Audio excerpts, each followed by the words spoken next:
Side खबरों के लिए सब्सक्राइब करें फ्लेम मीडिया और उसके बाद बेल आइकन को प्रेस करें ताकि सबसे पहले आपको मिले एक्सक्लूसिव खबरें।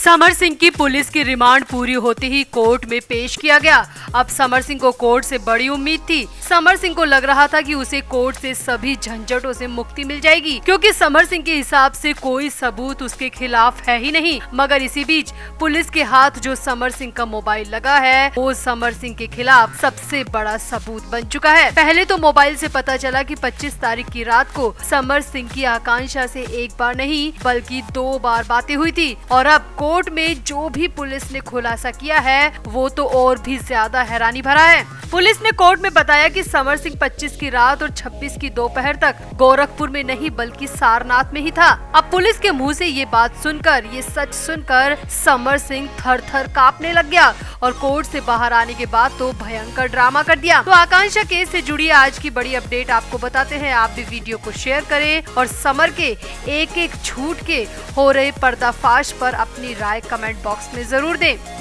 तो सच को जितना छिपाने की कोशिश करो, सच उतना ही ज्यादा बड़ा होकर बाहर आता है और जब बाहर आता है तो झूठ बोलने वाले की तबाही भी साथ लाता है। और अब समर सिंह की तबाही का दौर भी शुरू हो चुका है। सालों तक स्टारडम के साथ रहने वाले समर सिंह की ऐसी मुश्किलें शुरू हुई हैं जो इस जन्म में तो खत्म होने वाली नहीं है। समर सिंह लगातार पुलिस से झूठ पर झूठ बोले जा रहा है, मगर पुलिस तो पुलिस है, कानून के हाथ बहुत लंबे होते हैं। इसीलिए पुलिस भी समर सिंह के हर झूठ का पर्दाफाश कर रही है और पुलिस यूं ही नहीं बल्कि कोर्ट में समर सिंह का भांडा फोड़ रही है। दरअसल 13 से 17 तारीख की पुलिस की रिमांड के बाद 17 तारीख को समर सिंह को कोर्ट में लाया गया। पेशी से पहले समर सिंह का मेडिकल टेस्ट करवाया गया और फिर पुलिस की गाड़ी में बैठाकर कोर्ट लाया गया। कोर्ट के अंदर जाते वक्त समर सिंह ने खुद को पूरी तरह कवर कर रखा था। चेहरे पर मास्क और सिर को गमछे से ढक रखा था। अब कोर्ट के अंदर जाते वक्त सब कुछ नॉर्मल ही था, मगर कोर्ट के अंदर जो हुआ उसके बाद तो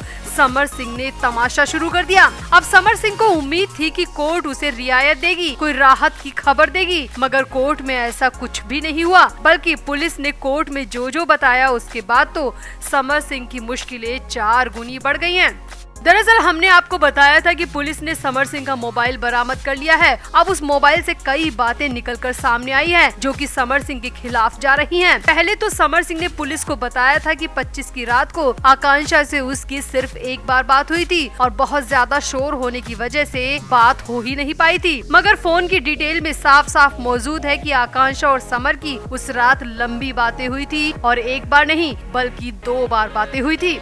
आगे देखिए, उसी मोबाइल के जरिए पुलिस ने लोकेशन भी निकलवाई है। पुलिस ने फॉरेंसिक टीम की एक्सपर्ट की मदद से समर सिंह के मोबाइल की लोकेशन निकलवाई है, जिसमें समर सिंह का वो झूठ भी पकड़ा गया जिसमें वो कह रहा था कि आकांक्षा की मौत वाले दिन वो गोरखपुर में था। मगर मोबाइल की जांच में सामने आया है कि 25 तारीख की रात से लेकर 26 तारीख की दोपहर तक समर सिंह के मोबाइल की लोकेशन गोरखपुर नहीं बल्कि सारनाथ की आ रही है। अब ऐसा भला कैसे हो सकता है? समर सिंह अपने मुंह से गोरखपुर कह रहा है और मोबाइल के हिसाब से लोकेशन सारनाथ की आ रही है। अब दाल में कुछ काला नहीं बल्कि यहाँ पर पूरी दाल ही काली नजर आ रही है। अब पुलिस ने कोर्ट में जैसे ही लोकेशन की बात बताई तो समर सिंह आग बबूला हो गया, बीच में ही बोलने लगा और कहने लगा कि पुलिस फर्जी कहानी बना रही है। मैं सारनाथ में नहीं था बल्कि मैं गोरखपुर में था। पुलिस ने मेरे मोबाइल में छेड़छाड़ की है। अब समर सिंह ऊल जुलूल बोले जा रहा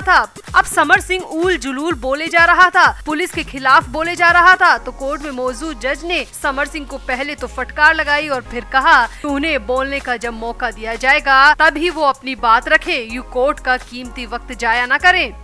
अब इसके बाद पुलिस की तरफ से समर के मोबाइल से जुड़े कुछ कागजात भी सबमिट करवाए गए, जिसमें कॉल डिटेल, बैंक डिटेल के साथ ही लोकेशन से जुड़े कुछ कागजात थे। अब समर के वकीलों की फौज ने उन कागजात की कॉपी देने की प्रार्थना की, जिस पर पुलिस की तरफ से समर के वकीलों को भी उन डॉक्यूमेंट्स की फोटोकॉपी दी गई और कागजों को देखते ही समर के वकीलों के होश उड़ गए, क्योंकि वाकई में समर सिंह के मोबाइल की लोकेशन गोरखपुर नहीं बल्कि सारनाथ ही थी। अब पुलिस ने कोर्ट को बताया कि समर सिंह अब तक गोरखपुर कहकर पुलिस को गुमराह करता आया है। पुलिस के मुताबिक अभी तो मोबाइल से सारी डिटेल नहीं आई है और जैसे ही फॉरेंसिक टीम पूरी डिटेल देगी वो भी कोर्ट में सबमिट कराई जाएगी। अब अब पुलिस की बातें सुनकर तो समर सिंह की हालत खराब हो गई।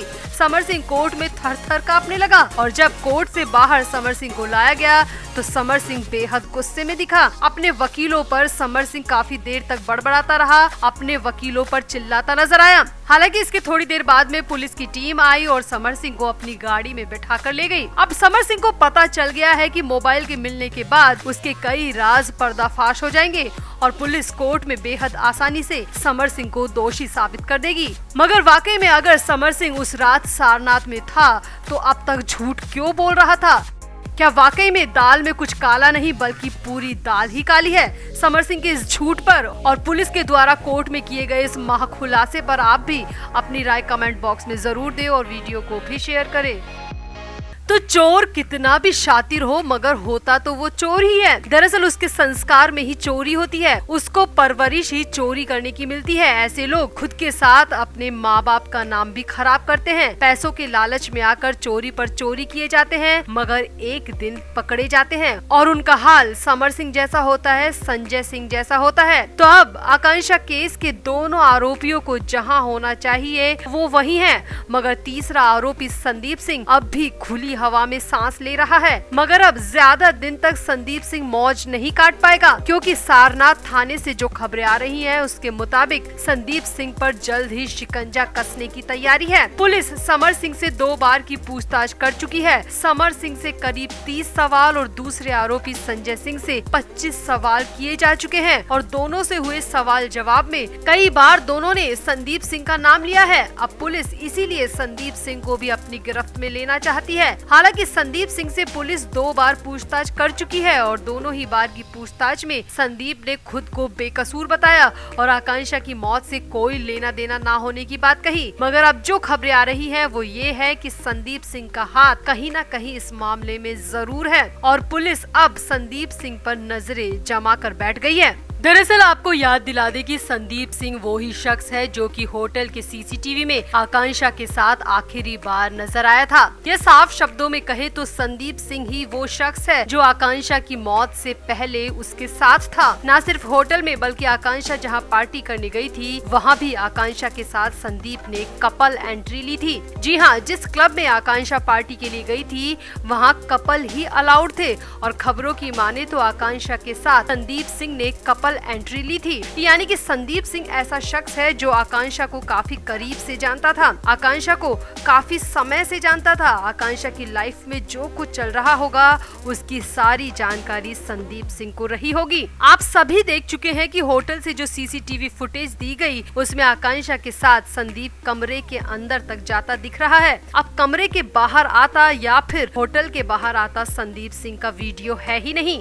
तो कहीं ना कहीं पुलिस को शक है कि हो सकता है 17 मिनट वाली बात झूठी हो। होटल का स्टाफ भी संदीप से पैसे लेकर 17 मिनट की फेक थ्योरी बना रहा हो, क्योंकि अगर 17 मिनट बाद ही संदीप बाहर आ गया था तो उसका जाने का वीडियो क्यों नहीं है? सीसीटीवी तो होटल में थे, प्रॉपर काम कर रहे थे, 17 मिनट बाद की रिकॉर्डिंग क्यों नहीं की गई? 17 मिनट बाद की रिकॉर्डिंग क्यों नहीं है? फिर वहीं अगर आकांक्षा पार्टी में अरुण और श्रद्धा की कार से आ रही थी तो संदीप सिंह ने बीच रास्ते में गाड़ी क्यों बदलवाई थी? इतनी बड़ी एक्ट्रेस को रात के 1 बजे बीच रास्ते में क्यों एक गाड़ी से दूसरी गाड़ी में बैठाया गया था? ये सब इत्तेफाक तो नहीं हो सकते। अब इन सभी सवालों को लेकर और पूछताछ में आ रहे संदीप के नाम को लेकर पुलिस पूरी तरह डिटरमाइंड है कि संदीप सिंह को अरेस्ट करना ही पड़ेगा, क्योंकि सामान्य पूछताछ में पुलिस उतना प्रेशर नहीं बना पाती जितना कि कोर्ट से मिली रिमांड में बनाया जाता है। इसीलिए अब पुलिस आकांक्षा केस के तीसरे आरोपी संदीप सिंह के नाम अरेस्ट वारंट कोर्ट से जारी करवा सकती है। वहीं दूसरी तरफ आकांक्षा की मां तो शुरू से ही समर सिंह और संजय सिंह के अलावा संदीप सिंह का नाम ले रही है, बार बार कह रही हैं कि संदीप सिंह को गिरफ्तार किया जाए। तो अब संदीप सिंह चारों तरफ से घिरता हुआ दिख रहा है और हो सकता है कि आगे 1-2 दिन में खबर भी आ जाए कि संदीप सिंह भी अरेस्ट किया जा चुका है। तो कुल मिलाकर समर सिंह और संजय सिंह के बाद संदीप सिंह की मुश्किलें बढ़ती दिख रही हैं। संदीप सिंह पर गिरफ्तारी की तलवार लटकती हुई साफ साफ नजर आ रही है। अब पुलिस को चाहिए कि इस तिकड़ी को एक दूसरे के सामने बैठाए और फिर काउंटर क्वेश्चन किए जाए, ताकि 25 मार्च की आधी रात को होटल के कमरे कैमरा नंबर 105 का सच बाहर आ सके। तो आपको क्या लगता है, क्या संदीप सिंह की भूमिका आकांक्षा केस में हो सकती है? क्या संदीप सिंह की गिरफ्तारी होना जरूरी है? आप भी वीडियो को शेयर करें और अपनी राय कमेंट बॉक्स में जरूर दें।